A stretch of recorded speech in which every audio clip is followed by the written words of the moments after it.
누가복음 2장 1절에서 7절 말씀 함께 찾고 합독하겠습니다. 함께 합독하겠습니다. 그때 가이사 아구스도가 영을 내려 천하로 다 호족하라 하였으니 이 호족은 그레뇨가 수리아 총독이 되었을 때에 처음 한 것이라. 모든 사람이 호족하러 각각 고향으로 돌아가매 요셉도 다윗의 집 족속이므로 갈릴리 나사렛 동네에서 유대를 향하여 베들레헴이라 하는 다윗의 동네로 그 약혼한 마리아와 함께 호족하러 올라가니 마리아가 이미 잉태하였더라. 거기 있을 그때에 해산할 날이 차서 첫 아들을 낳아 강보에 싸서 구유에 뉘었으니 이는 여관에 있을 곳이 없음이러라. 아멘. 참 좋으신 아버지 하나님, 오늘도 우리가 말씀 앞에 섭니다. 주님 말씀하여 주시옵소서. 하나님, 오늘도 우리의 인생 가운데 함께 하셔서 늘 말씀하시는 주님을 볼 수 있는 귀한 시간 되게 허락하여 주시옵소서. 예수님의 이름으로 기도드립니다. 아멘. 네, 오늘은 보이지 않는 손, 역사를 움직이는 하나님이라는 제아의 말씀으로 여러분과 함께 은혜 자리 있기를 간절히 소망합니다. 우리가 한 번도 만나보지도 못했고 잘 알지도 못하지만 오늘 예수 그리스도 이름 아래 이렇게 한 예배 공간에 모였습니다. 여러분, 이 만남이 우연입니까? 아닙니까? 이렇게 믿음의 고백을 할 수가. 네, 하나님의 은혜입니다. 맞습니다. 하나님의 은혜입니다. 그런데 하나님이 주인공으로 살지 않는 많은 사람들, 우리 주변에도 많습니다. 지금도 길에 나가면 많은 분들이 걸어 다니고 있잖아요. 그런 분들에게 우리의 만남은 우연일까요? 라고 물어보면 대부분 다 우연이라고 말합니다. 그런데 성경은 말씀하죠. 과연 그것이 정말 우연일까? 라고 말씀합니다. 우리가 지난주에도 봤지만 정통제사장 가문에 아이를 가질 수 없었던 사가랴와 엘리사벳 그 가문으로 오는 세례 요한, 주님 오실 길을 예비하는 광야에 외치는 소리로 오는 그 세례 요한의 출생이 과연 우연일까? 라고 주님께서 묻는다는 거죠.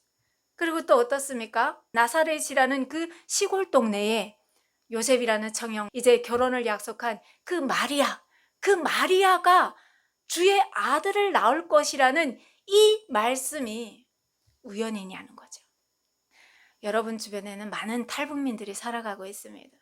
여러분은 그분들을 만날 때 어떤 생각으로 만나십니까? 정말 하나님 앞에 놀라운 은혜가 아닐 수가 없습니다. 사실 두만강을 건너고 압록강을 건널 때만 해도 우리는 정말 운이 좋아서 아니면 좋은 귀인을 만나서, 물론 여기까지 오는 데 있어서는 많은 고통들이 따랐습니다. 여러분이 이만갑이라든지 많은 매체를 통해서 들었던 그 소식처럼 그들 가운데는 슬픔과 고통이 있습니다. 그럼에도 불구하고 이들이 어제까지는 정말 부모를 잃은 고아처럼 다리 밑에서 살던 그들이, 부모를 잃고 장마당에 꽃제비로 살던 그들이 오늘은 하나님 앞에 나와서 말씀을 듣고 하나님의 자녀가 되고, 그리고 심지어 우리가 찾던 그 행복, 자유, 기쁨, 충만, 행복, 안정, 이런 것들이 다른 어딘가에 있는 줄 알았는데 하나님 앞에 오니까 정작 있더라는 거예요. 그래서 하나님께서 말씀하십니다. 보았느냐? 보이지 않는 손, 우리 눈에 결코 보이지 않는 손, 그렇지만 분명하게 함께 하시는, 역사를 주관하시고 통치하시는 그 하나님께서 한 명 한 명을 안아서 여기까지 인도했다라고 말씀하고 있는 것을 보고 있습니다. 그런데 여러분, 놀라운 것은 그 우주 만물을 창조하신, 사실은 저와 여러분도 하나님 거잖아요. 그렇죠? 왜냐하면 그분께서 창조하신 우리는 피조물이기 때문입니다. 그런데 그 하나님께서 하나님의 마음에 드신다고 해서 더 잘 마음에 드는 것을 더 많이 만들고, 마음에 안 들고 좀 안 예쁜 것들은 막 다 없애버리고 청산하는 그런 하나님이 아니시라, 하나님께서 임재하시는 그 질서를 보니까 우주 만물을 창조하신 그분도 당신이 세우신 그 질서를 깨지 않으시고 그 질서 속에서 역사하신다라는 것을 우리가 보게 됩니다. 그래서 예수님께서 우리에게, 피조물인 우리에게 이런 말씀을 하십니다. 나는 너희에게 이르노니 도무지 맹세하지 말라. 하늘로도 하지 말라. 이는 하나님의 보좌요. 땅으로도 하지 말라. 이는 하나님의 발등상이며. 그리고 예루살렘으로도 하지 말래요. 이는 뭡니까? 큰 임금의 성이다. 그리고 심지어 우리의 이 몸에 붙어있는 머리로도 하지 말래요. 그것은 우리가 심지어 우리 몸에 붙어있는 이 머리에 달려있는 머리카락 한 오리도 검게 할 수 있고 희게 할 수 있는 능력이 없다는 겁니다. 그럼 무슨 말일까요? 함부로 우리 눈에 보이는 그 모든 것들을 느끼는 대로, 내 감정대로, 내 보이는 대로, 내 생각대로 타인을 판단하고 정죄하지 말라라는 말씀을 합니다. 하나님의 주권 앞에서 우리는 지극히 작은 한계를 가진 피조물에 불과하다는 것을 하나님께서 말씀하시죠. 그러면 우리는 주님 앞에서 뭐만 하면 됩니까? 옳은 것은 옳다고 하고 아닌 것은 아니다 라고까지만 하라고 말씀하십니다. 그냥 우리는 주님께서 하실 그 일들을 바라보면서 우리 마음에 설령 안 들더라도 때로는 억울한 일 당할 때도 있지 않습니까? 그리고 때로는 고난이 올 때도 있지 않습니까? 그럼에도 불구하고 우리가 그 일들을 바라보는 것이 아니라 주님께서 이 사건과 고난과 때로는 이 기쁨과 충만을 통해서 무엇을 나를 통해서 이루어 가실까라는 것들을 주님께서 하실 그 일들에 집중하면서 살아라 라고 말씀하시는 것을 보게 됩니다. 자, 마리아가 먼 친척 엘리사벳이 잉태한 지 5개월 만에 지금 천사로부터 주의 아들을 낳을 것이라는 그 예언을 받지 않습니까? 그래서 그 일을 듣고 가임기를 훨씬 지난 엘리사벳이 잉태했다는 그 증표를 받고 나서 이 비천한 여인을 통해서 하나님께서 이루실 그 놀라운 일들을 순종합니다. 아멘으로 화답하고 엘리사벳의 집으로 뛰어갑니다. 그리고 엘리사벳을 만나서 3개월을 같이 지냅니다. 그러니 엘리사벳과 마리아는 만나서 어떤 이야기를 했을까요? 아마 700여 년 전에 하나님께서 예언하셨던, 이사야 선지자를 통해서 예언하셨던 그 동정녀 마리아를 통해서 낳을 그 주님께서 하실 그 놀라운 일들을 막 서로 얘기하면서 하나님께서 이 이스라엘의 구원을 통해 이루실 일들을 함께 나누면서 기뻐하지 않았겠습니까?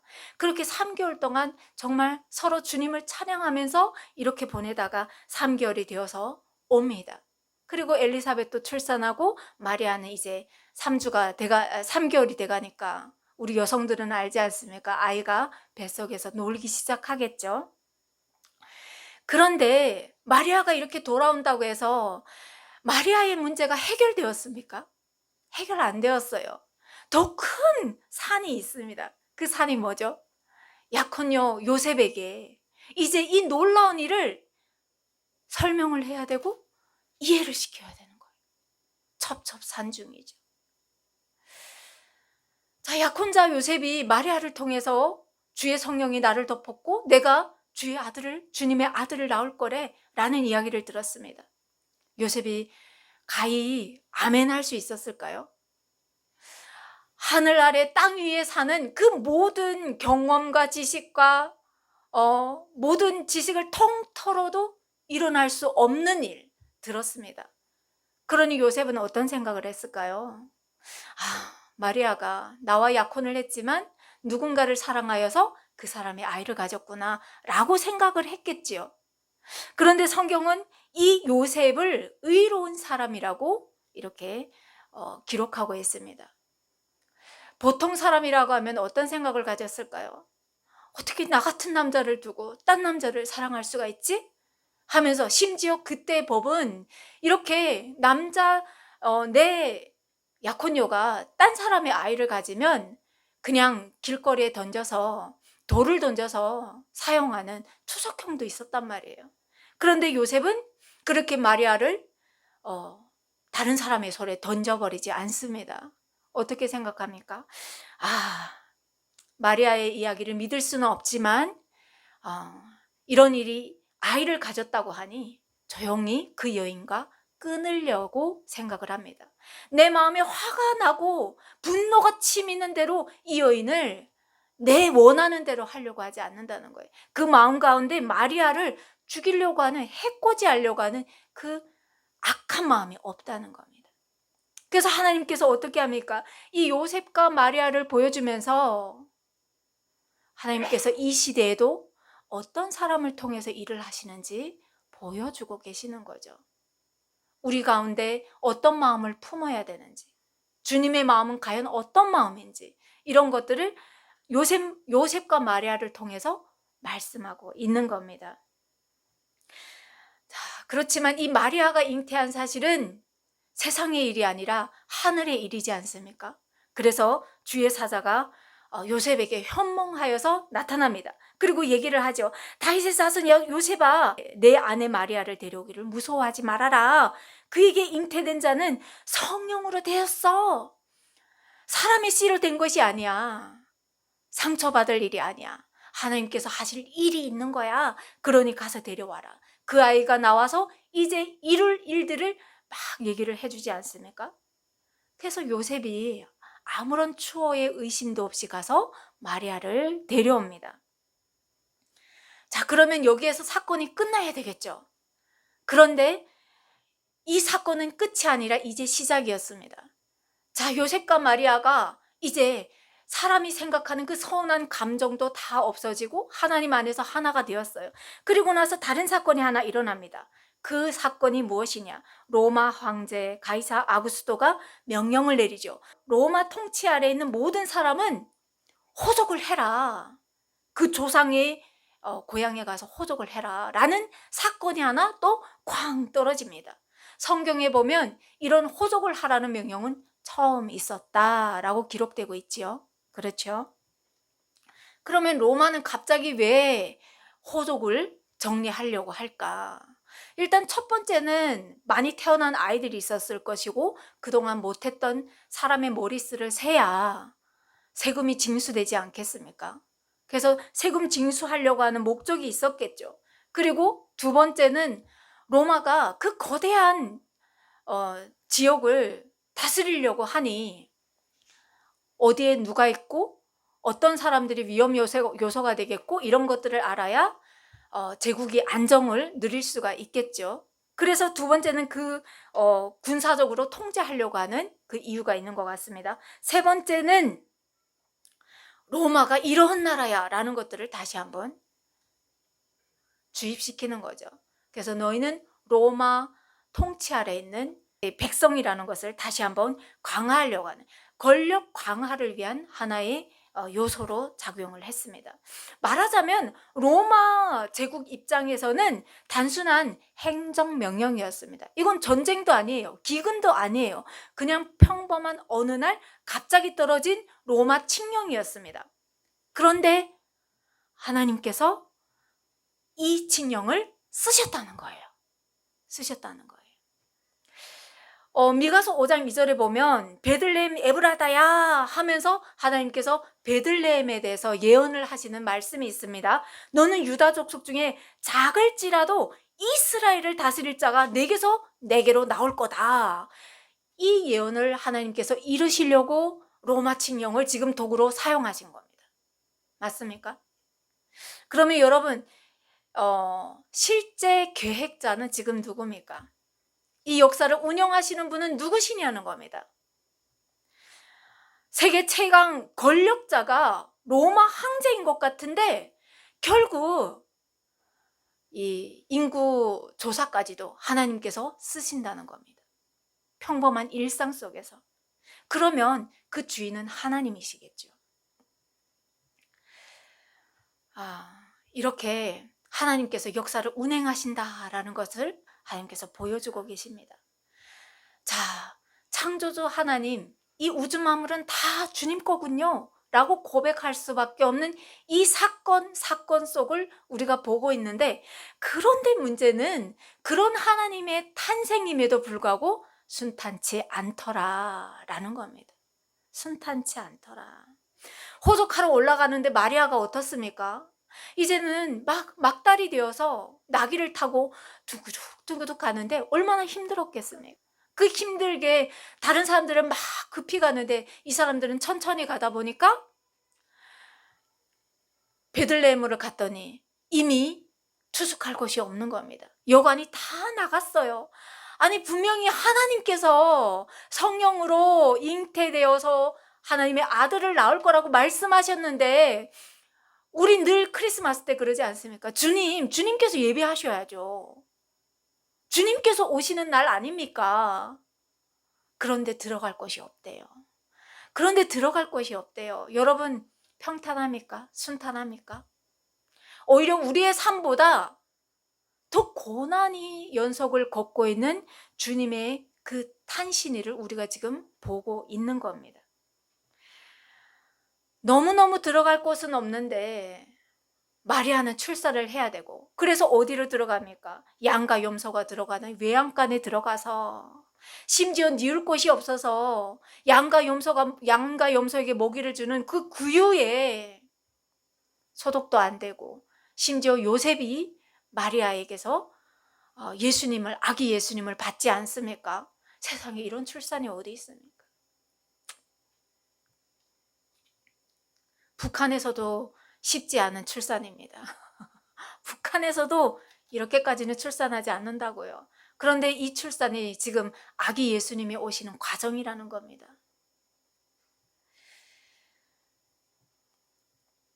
예수님을 따라다니던 세베대의 아들 야고보와 요한이 예수님에게 이런 부탁을 했습니다. 주의 영광 중에서 우리를 하나는 주님의 우편에, 하나는 주님의 좌편에 앉게 해 주시옵소서 라고 주님께 부탁을 했습니다. 그러니까 예수님께서 어떻게 말씀하시냐면요, 너희는 너희가 구하는 것을 알지 못하는도다. 내가 마시는 잔을 너희가 마실 수 있으며 내가 받는 세례를 너희가 받을 수 있겠느냐라고 물어보셨습니다. 여러분, 예수님이 탄신하시는 그 길을 보시니까 여러분 순탄합니까? 순탄치 않다니까요. 고난 중에도 이런 고난이 또 어디 있습니까? 그래서 예수님께서 말씀하시는 겁니다. 내가 마시는 잔을 너희가 마실 수 있으며 내가 지는 그 십자가를 너희가 질 수 있느냐라고 물어봤습니다. 그런데 야고보와 요한은 어떤 길인지 모르고 우리도 마실 수 있습니다라고 얘기를 한다는 거예요. 그래서 예수님께서 뭐라고 합니까? 그래, 그렇게 될지어다. 다만 내 좌우편에 앉는 것은 내가 줄 것이 아니라 누구를 위하여 준비되었던지 그 사람이 받을 거야. 우리가 걷는 길이 순탄치 않다는 것을 말씀하고 있습니다.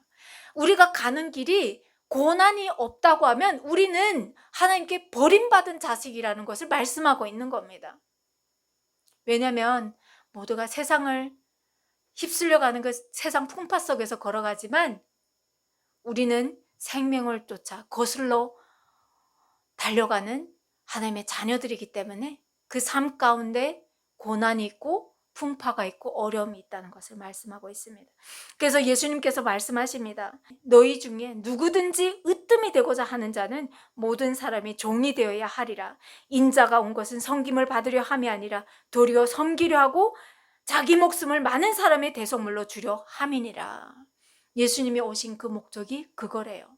그러면 예수님을 닮고자 날마다 기도하고 날마다 말씀을 묵상하고 날마다 주님 앞에 간구하며 나아가는 우리의 삶도 같다는 말씀이겠죠. 주님께서는 우리에게 말씀하십니다. 우리가 지는 그 십자가는 그냥 놀이 삼아 지는 십자가가 아니라는 것을 말씀하고 있습니다. 우리가 주변을 어떻게 섬겨야 할지, 무엇을 위해서 그들을 품어야 될지, 그리고 무엇을 위해서 그들을 위해서 울어야 될지 다시 한번 우리를 점검해 보라고 하시는 말씀이죠. 자, 주님께서는 이렇게 자기 목숨을 아낌없이 내던지려고 오셨습니다. 그런데 세상 왕 헤롯은 어떻게 합니까? 예수님은 마음껏 아낌없이 목숨까지 내어놓으시려고 오시는데 세상 왕 헤롯은 정통성이 없는, 자기는 이방인이거든요. 그런데 지금 유다의 왕으로 있습니다. 그래서 이 헤롯은 그럽니다. 자기의 정통성을 주장하기 위해서 하스몬 왕조에, 신구약 중간기에 나온 왕조거든요. 이스라엘 계통입니다.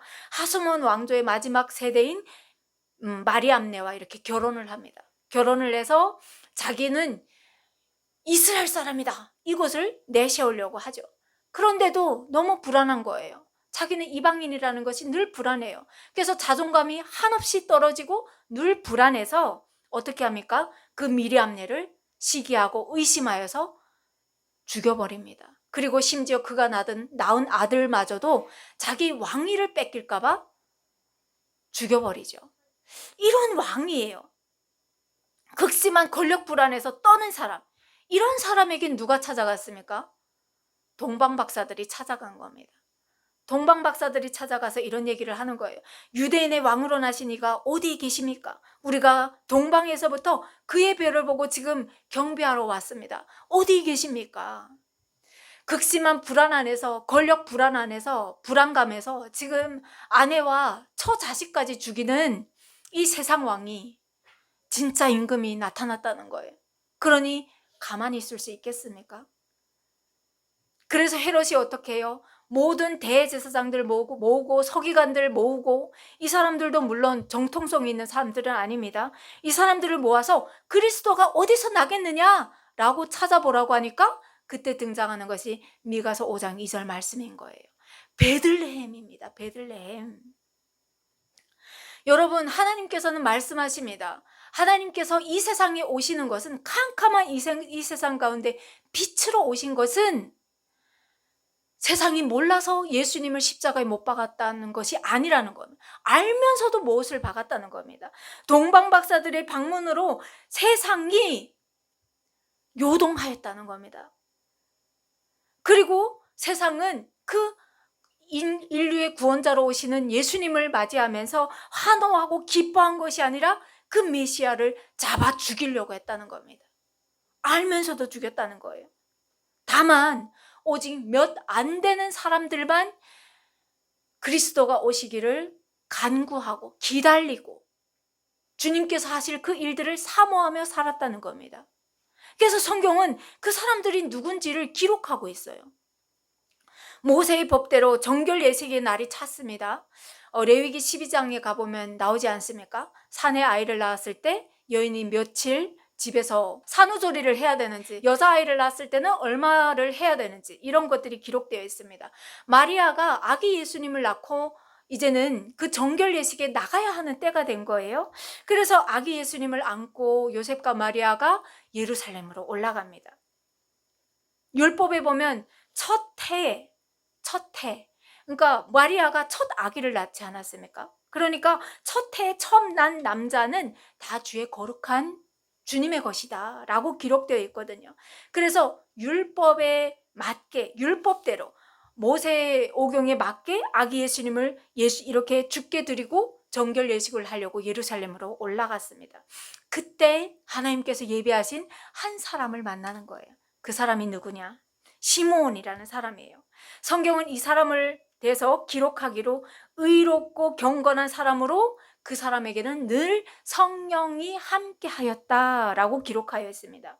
요셉과 마리아가 아기 예수님을 안고 예루살렘으로 들어갈 때 시므온에게 성령 하나님께서 말씀하여 주시는 거예요. 네가 기다리던 그 그리스도다. 그래서 시므온이 이 아기를 안으면서 하나님을 찬양합니다. 주제여, 이제는 말씀하신 대로 종을 평안히 놓아주시는도다. 내 눈이 주의 구원을 보았사오니 이는 만민 앞에 예비하신 것이요 이방을 비추는 빛이요 주의 백성 이스라엘의 영광이다. 이런 찬양을 합니다. 자, 이렇게 시므온을 만나게 하고 이번에는 안나라는 아주 84세가 된 나이가 많은 그런 여인을 만납니다. 이 여인은 결혼해서 7년 만에 남편을 잃고 84년 동안 혼자 산 과부예요. 그런데 이 과부가 그 당시에 얼마나 살기 어렵습니까? 그래서 주의 성전에서 떠나지 않고 날마다 금식하면서 기도하니 요셉과 마리아가 아기 예수를 들고 안고 들어갈 때 하나님께서 알려주는 거예요.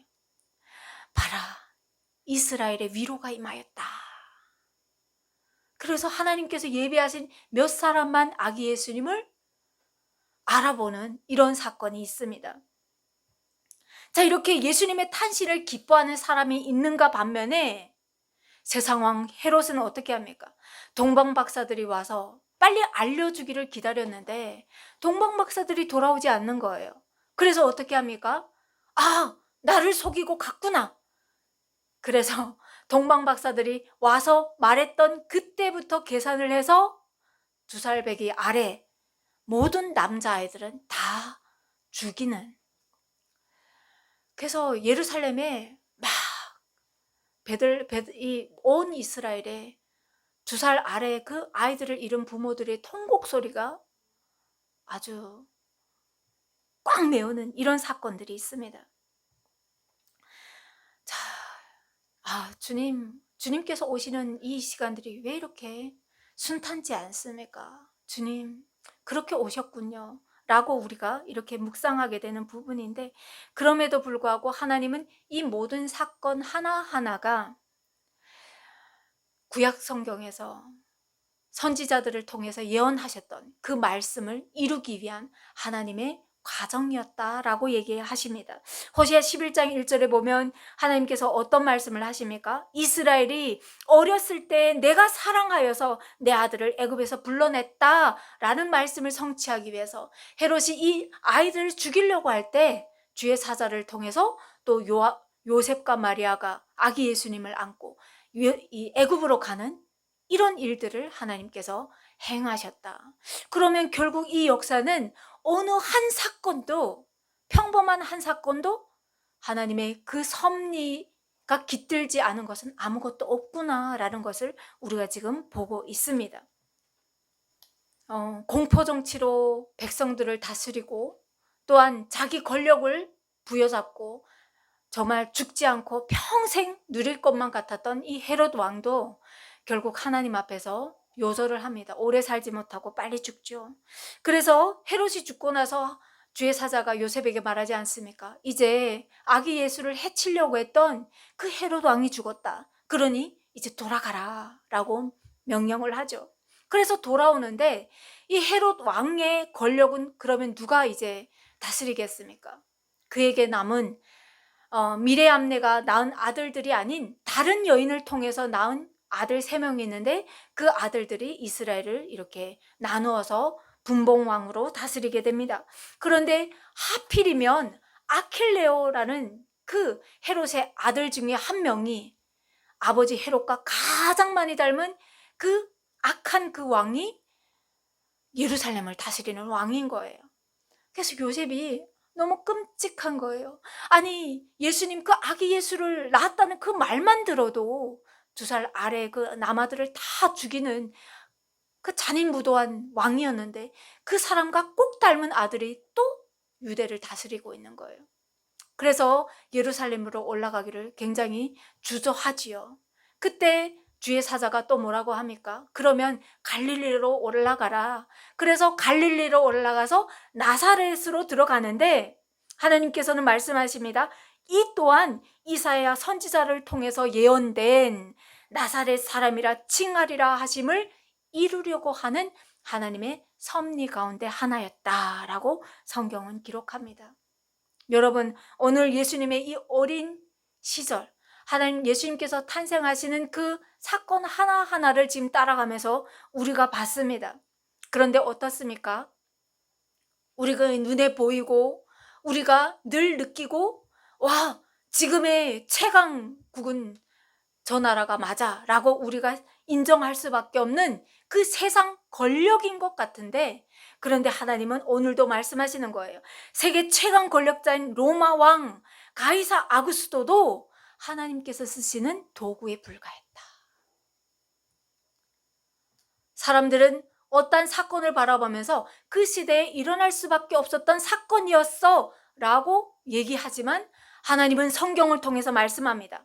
아니, 이 사건은 하나님께서 이 일들을 이루시기 위한 하나의 과정이었어 라고 말씀하고 있습니다. 그러면 뭡니까? 여러분, 전쟁도 기적도 아닌 평범한 그 일도 사용하시는 하나님께서 오늘 여러분과 저의 만남을 과연 그냥 우연 중에 하나라고 말할 수가 있을까요? 아니라는 거죠. 오늘은 누군가에게 이 말씀이 필요해서 여러분을 이 자리에 불렀을 수도 있고요. 또한 앞으로 여러분이 해나가야 할 어떠한 일들에 하나님께서 용기를 주시기 위해서, 그 사람을 위로하시기 위해서 어떠한 하나님의 섭리 가운데 저와 여러분을 만나게 하셨다는 거죠. 하나님께서는 말씀하십니다. 우리의 삶도, 너희의 삶도 마찬가지다. 우연처럼 보이는 그 사건들, 환경 변화, 이동, 심지어 우리 북한에서 온 우리 탈북민들은 저기 북한에서 남북이 분단이 되어서 가장 가까운 거리가 가장 먼 거리가 되지 않았습니까? 목숨을 걸고 와야 하는 그 북한에서도 이렇게 이동하여서 대한민국까지 온 우리 탈북민들에게도 그 이동마저도 하나님께서 오늘을 맛보게 하시려고, 내일의 어떠한 일들을 이루시려고 이런 일들을 행하신다라는 하나님의 구원의 섭리를 말씀하고 있습니다. 그러면 이제 저와 여러분이 하나님 앞에서 질문을 던져야 되지 않겠습니까? 그러면 나는 앞으로 내 주변에 일어나는 고난이나 역경이나 때로는 그 슬픔을 그냥 있는 그대로 보면서 좌절하고 넘어지고 자존감이 최저하로 떨어져서 수월에 빠져서 있어야 될까? 아니면 하나님께서 이 일들을 통해서 더 어떤 하나님의 놀라운 일들을 이루시려고 하실까? 라는 것들을 묵상하면서 하나님의 섭리를 인정하고 살아갈 것인가? 여러분, 후자를 꼭 잡으시고 하나님께서 이뤄가시는 그 구원의 계획에 저와 여러분이 있다는 것을 믿으시고 이 한 주도 주님을 사모하면서 주님께 감사하며 고백하며 나아가는 저와 여러분이 되기를 간절히 소망합니다. 기도하겠습니다. 참 좋으신 하나님 아버지, 감사합니다. 하나님, 이 우주 만물을 창조하신 창조주 하나님의 그 독생자 아들마저도 이런 정말 한 걸음 한 걸음 여기까지 오셨는데, 하나님, 심지어 피조물에 불과한 우리가 주님 앞에서 용기 내지 못한 것 회개합니다. 하나님, 주님 앞에서, 주님 안에서 진정한 자유가 무엇인지 다시 한번 묵상하게 하시고 주님 안에서 진정한 자유를 마음껏 누리며 살아가는 우리 모두가 될 수 있도록 주님 역사하여 주시옵소서. 이 한 주도 주님께서 우리를 붙들어 주시고 승리의 삶 가운데 세워주실 줄 믿사옵고 감사하며 예수님의 이름으로 기도드립니다. 아멘.